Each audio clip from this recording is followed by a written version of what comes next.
Hi, welcome to the Dirty Little Dozen, a 12-video discussion of the changes within the PMBOK 4th and 5th editions. Is it true that PMI has taken a bigger focus on the soft skills needed to lead project teams? And how does a project manager's role change? Absolutely. PMI has, in this edition of the PMBOK, has dramatically increased the attention and detail and focus on soft skills, which they're calling interpersonal skills. Throughout, and you'll see this time and time again throughout the entire manual. Within Project Human Resource Management, let's take a look at each of the different processes and how they might have changed or how they have changed.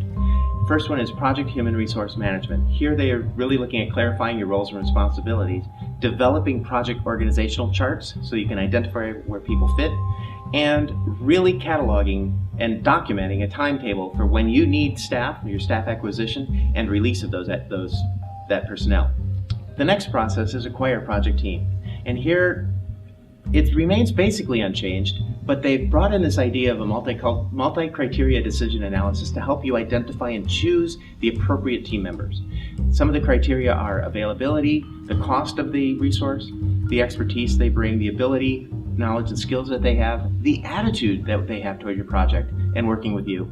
And then finally, some international factors, such as the culture and the style and behavior of the global community that we now work. The third area is to develop a project team. And here, PMI has introduced a lot of the information around rewarding and recognition that project managers should do with their project teams.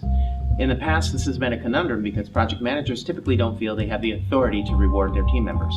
But this provides some insight and some guidance on some simple ways that team members can be rewarded. Another area they've added into developing project team is the value of the use of personal assessment tools, specifically in the area of things like the Strength Deployment Inventory, or the SDI, that you might have seen in ESI's Project Leadership Management and Communications course, or the Myers-Briggs Type Indicator. Those are a couple of the common tools out there to help with personal assessment. The final process in Project Human Resource Management is managing project teams.